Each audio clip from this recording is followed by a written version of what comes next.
성격이 하나부터 열까지 엄마와 판박이처럼 똑 닮은 딸이 어느 날 엄마에게 크게 짜증을 내게 되었답니다. 그러자 평소에 엄마가 딸의 짜증을 잘 받아주었었는데 그날따라 잘 받아주지 않고 딸에게 화를 냈어요. 그래서 이 성격이 똑같은 엄마와 딸은 서로 지지 않고 시끄럽게 싸우기 시작했습니다. 한참을 지난 후에 이 딸의 그 성격 때문에 엄마가 분을 삭히지 못하고 씩씩대자 남편이 그 아내 옆에 조용히 다가가서 한마디를 했답니다. 여보, 당신이 참아. 당신이랑 연애할 때 내 기분도 그랬어. 그래서 남편은 그날 저녁에 밥을 굶었답니다. 여러분, 자녀는 부모를 닮지요. 하나님의 자녀인 우리도 아버지신 하나님을 닮습니다. 오늘 저와 여러분이 하나님을 더 닮아갈 수 있는 그런 복된 주일 되시길 주님의 이름으로 축복합니다. 영국의 파이낸셜 타임즈의 수석 칼럼니스트인 기디언 레치먼이라는 사람이 쓴 책 중에 불안의 시대라는 제목의 책이 있습니다. 그는 이 책에서 우리가 살고 있는 시대를 세 시대로 구분을 하는데요. 1978년부터 1991년까지를 전환의 시대다라고 구분을 하고 1991년부터 2008년까지를 낙관의 시대라고 구분을 합니다. 그리고 2008년부터 현재까지를 낙관했던 모든 것이 흔들리는 불안의 시대다라고 명명을 해요. 그의 주장에 의하면은 우리는 지금 불안의 시대를 살고 있는 것이고 우리뿐만 아니라 이 시대의 모든 사람들은 불안이라는 만성 질환을 앓으면서 살고 있는 것이겠죠. 여러분, 사람들은 왜 불안을 가지고 사는 것일까요? 아마 이 사람들이 불안을 짊어지고 사는 이유는 모든 사람은 단 한 번도 미리 살아보지 못했던 오늘이라는 시간을 살고 있기 때문일 겁니다. 모든 사람은 단 한 번도 미리 살아보지 못했던 내일이라는 시간을 살아야 되기 때문일 겁니다. 낯설고 잘 알지도 못하고 그래서 예측할 수도 없기 때문에 불안에 눌린 채 살아가게 되는 것이죠. 그런데 이 사람들이 불안을 느끼게 되는 것은 비단 미지의 시간 때문만은 아니에요. 사람들은 한 번도 가보지 않았고 살아보지 않았던 미지의 장소에 맞닥뜨릴 때도 마찬가지로 불안과 두려움과 긴장감에 빠지게 됩니다. 지금으로부터 약 3,400년 전에 이스라엘 백성들은 약속의 땅 가나안이 어떤 곳인지 잘 알지도 못한 채에 그 땅에서 살아가는 삶이 어떤지 예상하지도 못한 채에 요단강 앞에 서 있었습니다. 오늘 우리는 그런 어쩌면 불안이나 두려움이나 혹은 긴장감에 빠져 있을 수도 있었던 이스라엘 백성들에게 하나님께서 어떤 하나님이 되어주시는지를 만나보려고 해요. 하나님께서 저와 여러분에게 주시는 오늘의 말씀을 통해서 그 당시 이스라엘 백성들이 만났던 하나님을 오늘도 저와 여러분이 만날 수 있는 날이 될 수 있기를 주님으로 다시 한번 축원합니다. 우리가 지난 주일에 나눴던 말씀처럼 하나님께서는 이 범람할 정도로 물이 많아진 요단강 앞에선 이스라엘 백성들이 자신들은 아무것도 할 수 없다라는 자기 포기를 하게 하셨고요. 또한 자신들을 성결하게 하며 하나님을 기대하고 기다리게 하셨습니다. 그리고 그 일이 끝나자 이제 하나님께서는 하나님의 손으로 직접 이스라엘 백성들을 약속의 땅 가나안으로 들어가도록 해 주십니다. 하나님께서 그 이스라엘 백성들을 약속의 땅으로 들어가게 하신 방법이 도대체 무엇이었을까요? 우리가 성경을 보면 그 방법은 바로 이 백성들이 하나님의 언약궤를 따라가게 하시는 것이라는 것을 발견하게 됩니다. 여호수아 3장 3절에 보니까 백성에게 명령하여 이르되 너희는 레위 사람 제사장들이 너희 하나님 여호와의 언약궤에 맺는 것을 보거든 너희가 있는 곳을 떠나 그 뒤를 따르라 라고 말씀합니다. 여러분, 지금 이스라엘 백성들이 해결해야 될 눈앞에 있는 문제는요, 요단강을 건너는 것이죠. 건너야만 가나안에 들어갈 수 있기 때문입니다. 그런데 이 언약궤를 뒤따라가는 것과 요단강을 건너는 것은 도대체 무슨 관련이 있는 일일까요? 현실적으로 볼 때에 언약궤를 따라가는 일은 요단강을 건너는 일과 아무런 연관이 없어 보이는 일입니다. 만약에 우리가 한강을 건너가고 싶다면은 우리는 한강에 있는 총 32개의 다리 중에서 하나를 이용해서 건너가거나 아니면 배를 하나 구해서 타고 건너가거나 아니면 힘은 들겠지만 구명조끼 하나 입고 헤엄쳐서 건너가거나 그래야 될 겁니다. 그게 상식적이고 실제적인 방법이에요. 마찬가지로 범람할 정도로 물이 넘치는 요단강을 건너는 현실적인 방법은 이 백성들이 강에 다리를 건설하거나 아니면 타고 건너갈 배를 제조하거나 아니면 하다못해 건기가 되어서 강물이 다 빠져 강폭이 줄어들기까지 몇 개월을 그 자리에서 기다리는 걸 겁니다. 그런데 하나님께서는 현실과는 너무너무 거리가 멀어 보이는 언약궤를 따라가라는 방법을 지금 제시하고 있다는 것이죠. 그리고 그 언약궤를 따라가면 이 강물이 멈출 것이다라고 말씀하신다는 거예요. 우리 13절에 보니까 온 땅의 주 여호와의 궤를 맨 제사장들의 발바닥이 요단물을 밟고 멈추면 요단물 곧 위에서부터 흘러내리던 물이 끊어지고 한 곳에 쌓여 서리라 라고 하나님께서는 여호수아를 통해 백성들에게 말씀하신 것이죠. 여러분, 도대체 이 언약궤라는 게 무엇이길래 하나님께서는 요단강을 건너는 방법으로 그 언약궤를 따라가라라고 말씀하신 것이고 그것을 따라가면 강물이 끊어져서 멈출 것이다 라고 말씀하시는 것일까요? 이 언약궤는 우리가 잘 아는 것처럼 이스라엘 백성들이 광야에 있을 때에 하나님께서 만들라고 하신 그 성막의 가장 안쪽 지성소에 위치해 있던 기구입니다. 출애굽기 25장에 보면은 하나님께서는 이 언약궤를 만들 수 있는 청사진을 모세에게 제시해 주셨는데요. 이 조각목, 시띠나무라는 조각목으로 이 길이가 약 110cm, 너비가 약 67cm, 높이도 약 67cm의 궤를 만들고 그 궤의 안팎을 순금으로 잘 쌓아라라고 하나님 말씀하셨습니다. 그 만든 궤를 법궤 또는 증거궤 또는 언약궤라고 부르는 거예요.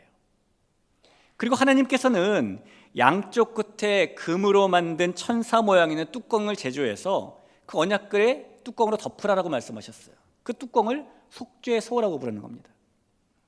여러분, 궤라는 것은 상자라는 말이죠. 그 상자는 무엇인가를 담는 용도로 쓰는 겁니다. 하나님께서 말씀하신 언약궤도 마찬가지로 무엇인가를 담는 용도로 쓰였는데요. 그 안에 담겨져 있는 물건들은 히브리서 9장 4절에서 이렇게 설명하죠. 금향로와 사면을 금으로 싼 언약궤가 있고 그 안에 만나를 담은 금 항아리와 아론의 쌍난 지팡이와 언약의 돌판들이 있고라는 말씀입니다.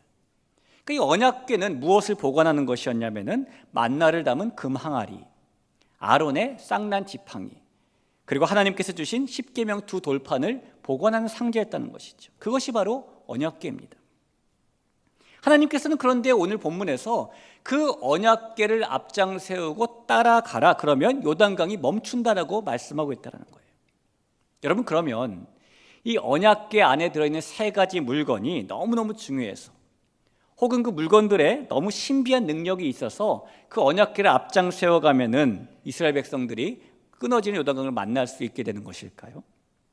물론 그 안에 담겨져 있는 내용들도 중요합니다만 하나님께서 이 언약궤를 따라가라라고 말씀하신 것은 그보다 더 중요한 이유가 있습니다.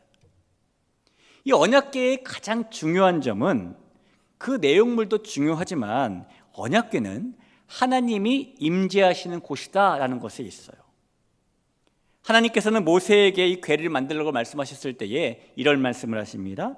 출애굽기 25장 21, 22절에 보면 속죄소를 궤 위에 얹고 뚜껑을 덮으라는 이야기입니다. 내가 내게 줄 증거판을 궤 속에 넣으라. 거기서 내가 너를 만나고 속죄소 위 곧 증거궤 위에 있는 두 그룹 사이에서 내가 이스라엘 자손을 위하여 내게 명령할 모든 것을 내게 이르리라. 이 말씀에 의하면은 하나님께서 언약궤를 만들라라고 말씀하신 이유는 단지 그 안에 중요한 물건을 담아두기 위해서만이 아니라 그 언약궤 위에서 이스라엘 백성들을 만나주시기 위함이었습니다. 그래서 언약궤는 하나님께서 임재하시는 곳이고 하나님께서 좌정하시는 보좌이고 하나님께서 자기 백성을 만나주시는 만남의 장소인 것이죠. 따라서 오늘 본문에서 그 언약궤를 따라가라라고 말씀하신 것은 단순한 상자를 따라가라는 말씀이 아니라 그 언약궤에 임재하시는 하나님을 따라가라는 말씀이 될 것입니다. 여러분, 사실 하나님께서 하나님을 앞장 세우고 따라가라라고 말씀하신 것은요, 오늘 요단강가에서 처음 있었던 일이 아닙니다. 하나님께서는 이스라엘 백성들의 광야 40년 생활 속에서도 그들이 하나님을 따라가도록 하셨기 때문이에요. 출애굽기 13장 21절 22절을 보시죠. 여호와께서 그들 앞에 서 가시며 낮에는 구름 기둥으로 그들에게를 인도하시고 밤에는 불 기둥을 그들에게 비추사 낮이나 밤이나 진행하게 하시니 낮에는 구름 기둥 밤에는 불 기둥이 백성 앞에서 떠나지 아니하더라. 하나님께서는 이 광야에서 불 기둥과 구름 기둥으로 이스라엘과 함께 하셨는데 그 기둥의 위치가 어디였냐면 그들 앞에서 가시게 하셨다는 겁니다. 그리고 백성들은 이 구름 기둥과 불 기둥을 뒤따라갔던 것이죠. 이 하나님의 임재를 표시하는 이 기둥이 백성들의 앞에 있지 않았던 경우는 딱 한 경우밖에 없어요. 이스라엘 백성들이 출애굽을 하고 얼마 되지 않았을 때에 모든 병거를 동원해서 추격하는 바로에게 쫓기며 그들은 홍해 앞에 다다르게 되죠. 그때 하나님께서는 홍해를 갈라지게 하셔서 그 백성들이 바다 가운데를 마른 땅으로 건너게 하셨는데 하나님께서 홍해를 가르시기 전에 먼저 선행하신 일이 있었습니다. 그것은 애굽 군대의 추격을 막으시기 위해 이스라엘 백성들 앞장서 가던 구름 기둥을 그 백성들 뒤로 옮기신 사건이었어요. 출애굽기 14장 19절 20절을 보죠. 이스라엘 진 앞에 가던 하나님의 사자가 그들의 뒤로 옮겨가매 구름 기둥도 앞에서 그 뒤로 옮겨 애굽 진과 이스라엘 진 사이에 이르러 서니 저쪽에는 구름과 흑암이 있고 이쪽에는 밤이 밝음으로 밤새도록 저쪽이 이쪽에 가까이 못하였더라. 이 애굽 군대로부터 이스라엘 백성들을 보호하시기 위해서 그 사이에 위치하시기 위해서 구름 기둥을 백성들의 뒤로 옮기신 이 사건 외에는 항상 하나님의 임재를 상징하는 구름 기둥과 불 기둥은 백성들 앞에 있었습니다. 뿐만 아니죠. 광야 40년 동안 이스라엘 백성들은 진을 치고 유숙을 할 때는 성막을 중심으로 동서남북 사방으로 장막을 치고 있었지만은 그들이 이동을 할 때는 언제나 이 언약궤를 앞장 세우고 이동했습니다. 민수기 10장 33절에 기록되어 있는데요. 그들이 여호와의 산에서 떠나 3일 길을 갈 때에 여호와의 언약궤가 그 3일 길에 앞서가며 그들의 쉴 곳을 찾았고 말을 합니다. 이 40년 동안 한결같이 언약궤를 가장 앞장 세웠고 하나님께서 가장 앞장 서셨던 것처럼 오늘 이 요단강가에서도 하나님께서는 이스라엘 백성들에게 언약궤를 뒤따르라, 가장 앞장 세우라, 하나님을 따라가라라고 말씀하고 있는 겁니다. 우리 사랑하는 대길교회 성도 여러분, 우리가 어느 곳에든 낯선 길을 초행으로 가게 될 때에는요, 그것을 잘 알고 있는 유능한 인도자를 따라가는 것이 가장 안전하지요. 이제 20살을 간 넘긴 어느 아들이 아버지에게 단호한 표정으로 아버지, 저는 이제 제 인생을 찾아 떠나겠습니다 라고 말을 했어요. 아들의 말을 듣고 순간적으로 당황한 이 아버지가 마음을 진정시킨 뒤에 아들에게 물었습니다. 아들아, 도대체 네가 찾고 싶은 그 인생이라는 게 무엇이냐? 그래서 아들이 대답합니다. 아버지, 저는 인생을 즐겁게 살고 싶어요. 돈도 많이 벌고 싶고요. 좋은 곳에도 가보고 싶고요. 그리고 무엇보다도 저는 정말 이쁜 여자를 만나고 싶어요. 절 막지 마세요. 그랬습니다. 그 말을 듣고 아버지가 다급하게 아들이 있는 현관으로 막 달려갑니다. 아버지 왜 그러세요? 절 막지 말라 그랬잖아요. 그러자 아버지는 본인의 신발을 찾아 신으며 이렇게 말했어요. 누가 널 막는다 그러냐? 어서 앞장서라. 나도 같이 가자. 그랬다는 겁니다. 여러분, 방법을 모르고 길을 모르면 앞장선 사람을 따라가야 하는 것이죠. 저는 우리 성도님들 신방을 할 때예요, 한 해는 가정 대신방을 하고 그 다음 해에는 셀 신방을 하고 그 다음 해에는 일터 신방을 합니다. 올해는 이제 일터 신방을 하는 해예요. 내년에 무슨 신방을 할까요? 가정 대신방으로 다시 돌아가는 겁니다. 제가 2년 전에 처음으로 가정 대신방을 하게 될 때에 어느 날 이 교회 인근에 사시는 성도님들의 댁을 이제 방문하게 되었어요. 이 교구 목사님하고 우리 이제 셀리더 권사님을 따라서 성도님들 댁을 찾아가는데, 특히 여러분 아시는 것처럼 우리 교회 뒤편에 있는 이 골목길이 복잡하잖아요. 좁은 골목을 따라가는데 뭐 이렇게 저렇게 이렇게 가니까 성도님 댁이 딱 나오더라고요. 또 나와서 골목을 막 저렇게 이렇게 가다 보니 갑자기 눈앞에 대신시장이 나오더라고요. 시장 앞에서 또 이 길 저 길로 막 들어가니까 또 성도님 댁이 나오고, 제가 이 신길동 뒤편 골목길이 청이었는데 여차에서 한눈을 팔고 이 교구 목사님하고 권사님을 놓치면 저는 골목에서 미아가 될 것 같았어요. 만약에 누가 거기다 저를 딱 갖다 놓고 지금까지 온 길을 거꾸로 해서 교회로 찾아가 보세요 그랬으면 저는 못 찾아갔을 겁니다. 제가 한 번도 가보지도 않았고 흡사 제 눈에 미로처럼 보이는 복잡한 골목길을 통해서 신방할 가정들을 찾아갈 수 있었던 것은 이 교구 목사님하고 셀리더 권사님이 앞장서 갔기 때문이에요. 그리고 제가 그걸 따라갔기 때문인 겁니다.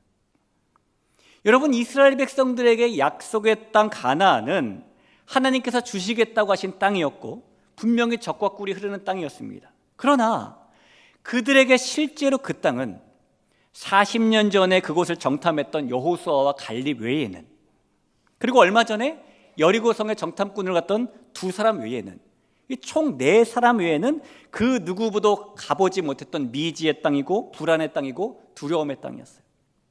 그리고 하나님께서는 그런 이스라엘 백성들에게 그 가나안 땅에 들어가기 위해서 하나님께서 임재하시는 언약궤를 따라가라라고 지금 말씀하시는 겁니다. 왜냐하면 그들에게 가나안을 주시겠다고 약속하신 하나님께서는 그 땅을 창조하신 분이시고 그 땅을 가장 잘 아시는 분이시기 때문입니다.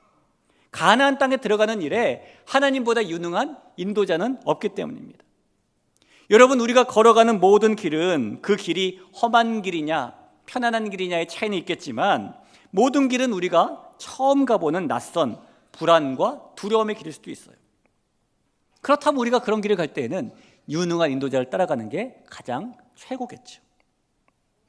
우리 존귀한 성도 여러분, 우리 하나님께서는 언제나 어디서나 무슨 일에든지 항상 우리보다 앞장서시는 분이심을 믿으시기 바랍니다. 신명기 1장 30절에 보니까 너희보다 먼저 가시는 너희의 하나님 여호와라고 하나님을 소개합니다. 너희보다 먼저 가시는 너희 하나님 여호와, 그분이 바로 저와 여러분이 믿고 있는 하나님이심을 믿으시기를 바랍니다. 자, 그럼 여러분, 이 말씀처럼 정말 하나님께서는 언제나 어디서나 무슨 일에든지 우리보다 항상 앞장서 주시는 분이실까요? 예, 그렇습니다. 제가 몇 가지 예를 좀 들어보겠습니다. 100세라는 나이에 유일한 상속자 이삭을 낳은 아브라함은 어느 날 갑자기 그 이삭을 모리아 산에서 번제로 드리라라는 하나님의 말씀을 듣게 됐죠. 그래서 아브라함은 이삭을 데리고 모리아 산으로 출발합니다. 그런데 여러분, 그때에 하나님께서 이삭을 데리고 가는 아브라함보다 먼저 모리아 산에 앞서가셨던 것을 알고 계십니까? 하나님께서는 이삭 대신 제물로 받으실 수량을 미리 준비하시기 위해서 아브라함보다 먼저 그 산으로 가셨습니다. 창세기 22장 13절에 아브라함이 눈을 들어 살펴본 즉 한 수량이 뒤에 있는데 뿔이 숯불에 걸려 있는지라 아브라함이 가서 그 수량을 가져다가 아들을 대신하여 번제로 드렸더라. 하나님께서 아브라함보다 앞장서 가셔서 이 수량을 준비해 놓으신 거예요. 그것을 우리는 여호와 이레라고 부르는 것이죠. 갈멜산에서 바알과 아세라 선지자 850명과 싸워서 이겼던 이 엘리야가 내가 내일 너를 찾아서 죽이리라 라고 엄포를 놓는 왕비 이세벨의 그 엄토에 마음이 너무너무 낙심이 되어서 광야로 들어가 로뎀나무에서 죽기를 소망합니다. 그런데 여러분, 그때 하나님께서 깊은 절망에 빠져 있는 엘리야를 위해서 그보다 먼저 그 로뎀나무 아래 가셨던 것을 알고 계십니까?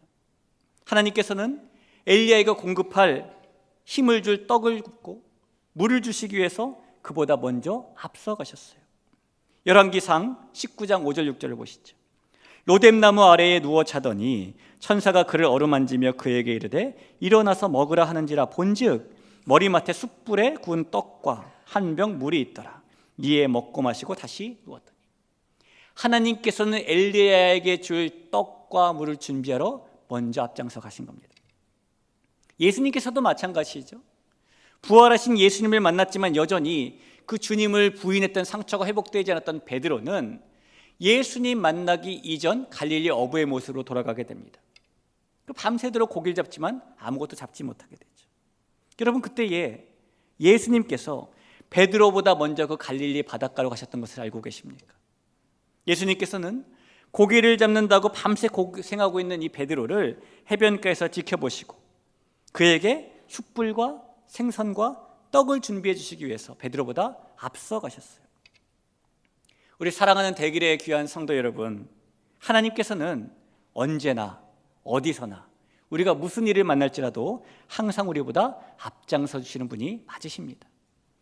우리 하나님께서는 자녀인 우리가 무슨 일을 만나도 항상 우리를 위해서 우리보다 앞장서시는 분이심을 믿고 그 하나님께서 앞장서시게 할 수 있는 우리 모두가 될 수 있기를 간절히 부탁드립니다.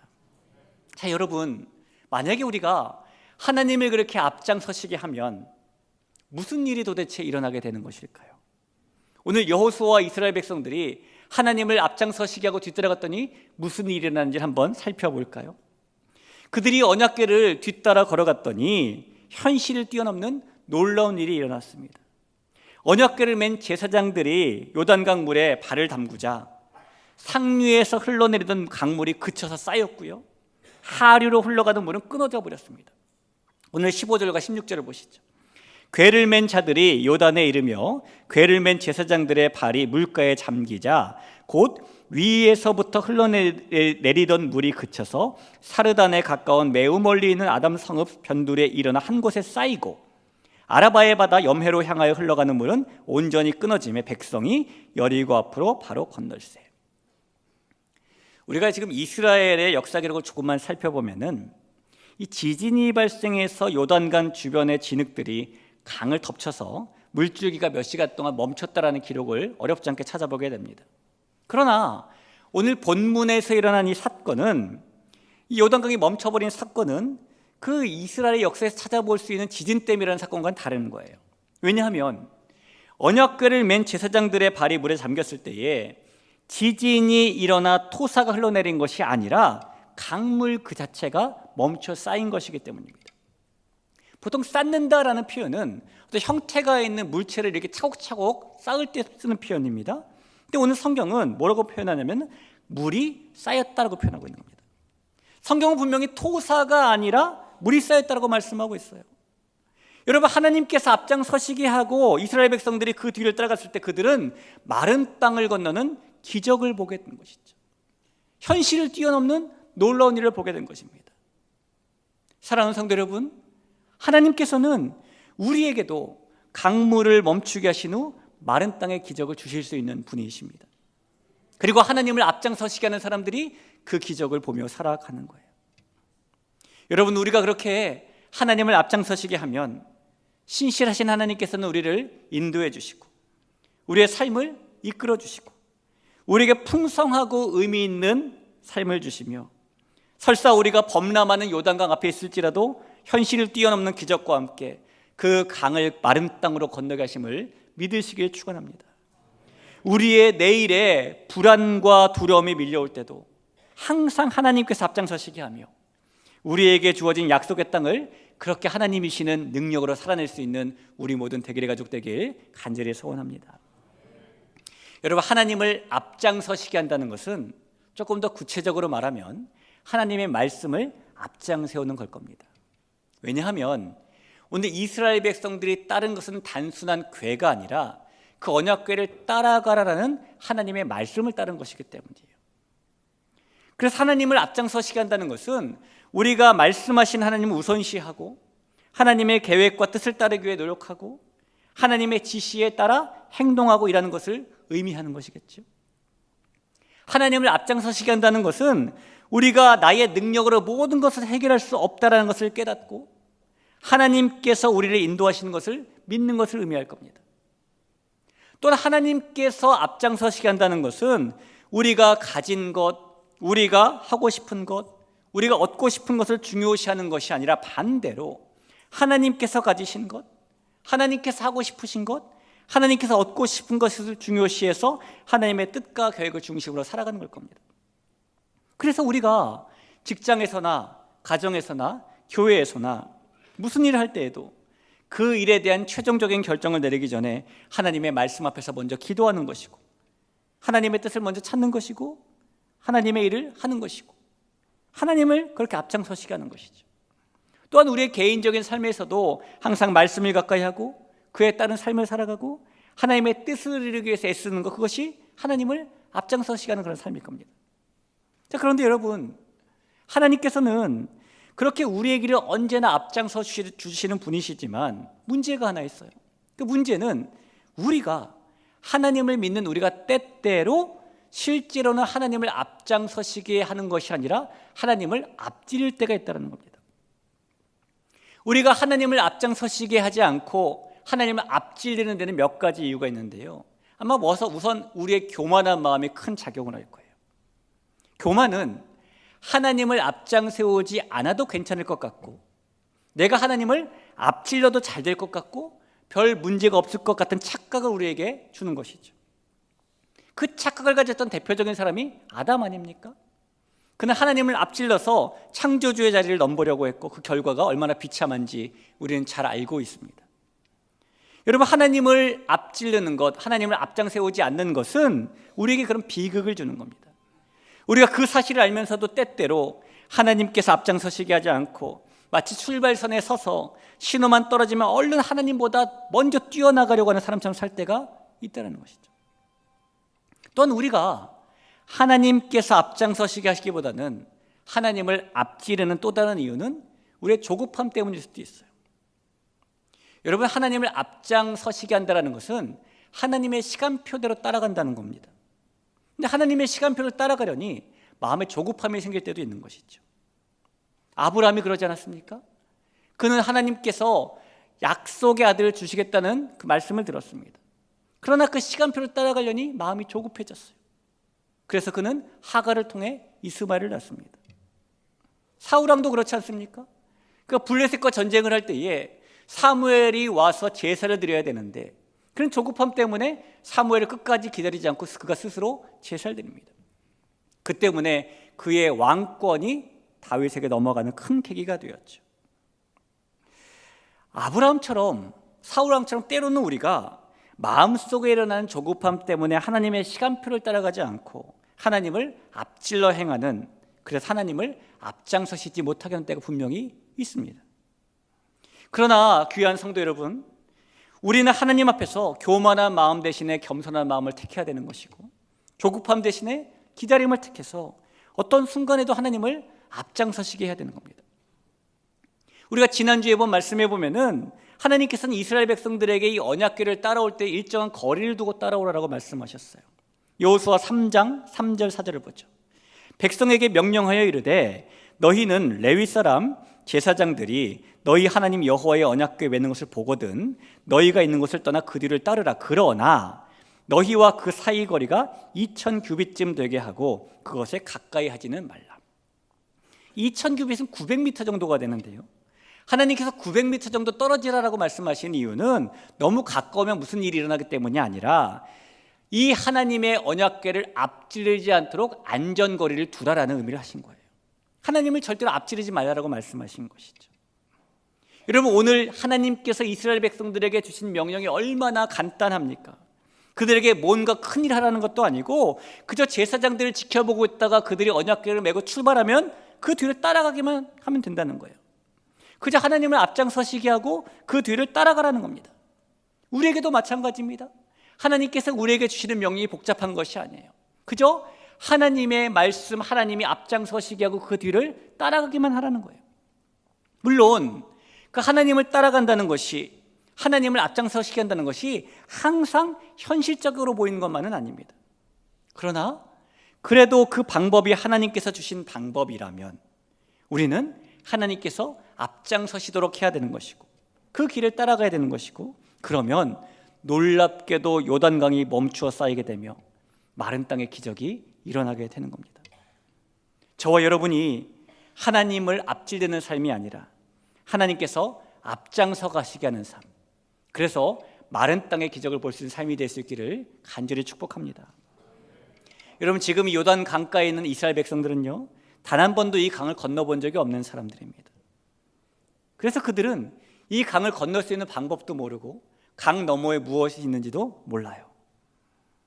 그러나 그들이 이 강을 건너려면 한 가지 규칙이 있는데 하나님의 언약궤를 앞장세우고 뒤따라가는 것이죠.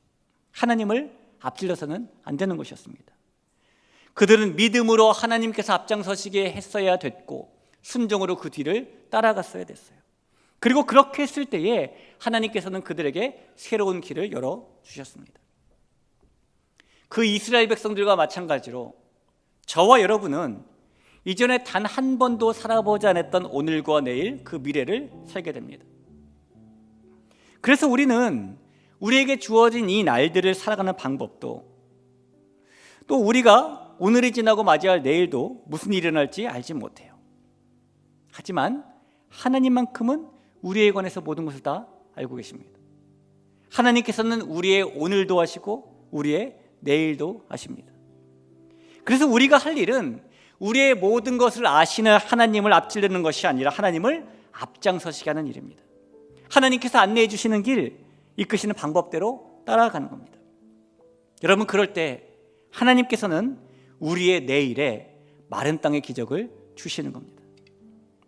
많은 사람들은요, 사람이 자기가 할 수 있는 일을 다 한 후에 하늘의 뜻을 기다려야 된다고 뒤인사 대천명이라는 말을 해요.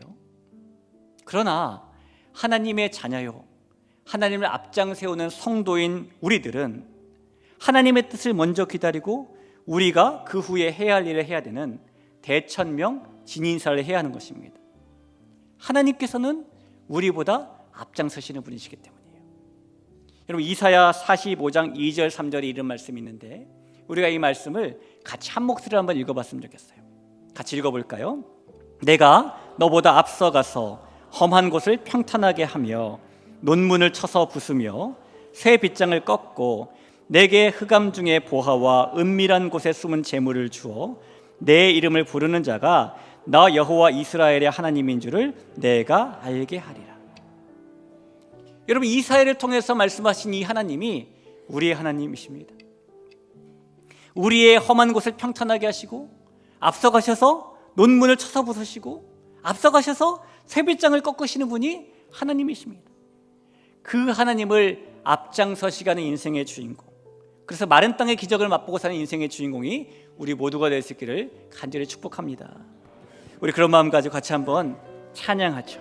찬양할 때에 오늘 이곳에 계신 성령님이라고 함께 고백할까요? 오늘 이곳에 계신 성령님, 우리에게 말씀하시고 우리를 가르치소서.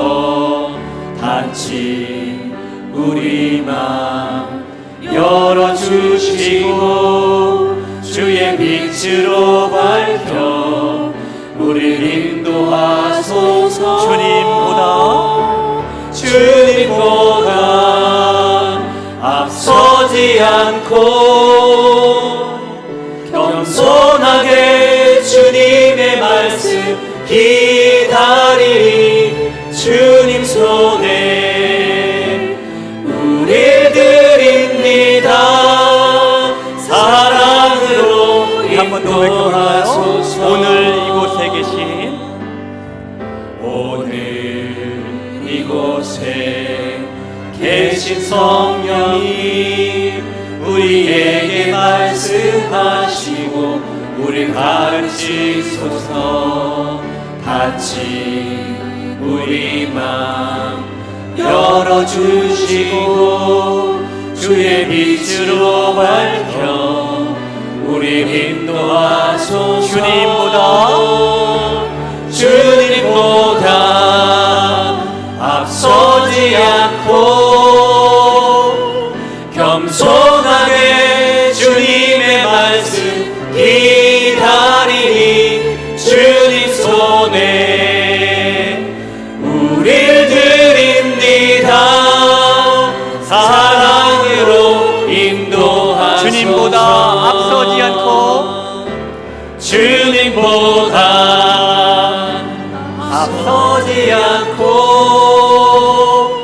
겸손하게 주님의 말씀 기다리니. 주님 손에 우릴 드립니다. 사랑으로 인도하소서. 우리 시간 말씀을 기억하며 합심해서 함께 기도했으면 좋겠습니다. 여러분, 하나님께서는 언제나 어디서나 무슨 일에든지 우리보다 앞장서시는 분이십니다. 우리가 조금 전 함께 읽었던 이사야 말씀처럼 하나님께서는 우리보다 앞서가셔서 험한 곳을 평탄하게 하시고 우리보다 앞서가셔서 논문을 쳐 부수시며 우리보다 앞서가셔서 쇠빗장을 꺾으시는 분이십니다. 그분이 우리에게 앞장서시는 삶을 주실 때에, 하나님을 앞장서시게 할 때에 여러분, 우리가 마른 땅의 기적을 볼 수 있는 줄 믿으시기 바랍니다. 현실을 뛰어넘는 하나님의 손길을 붙잡게 되는 줄로 믿습니다. 하나님, 그 하나님께서 앞장서시게 하는 삶의 주인공 되게 하여 주옵소서라는 기도를 제목을 가지고 같이 한번 기도하죠. 기도하겠습니다. 하나님,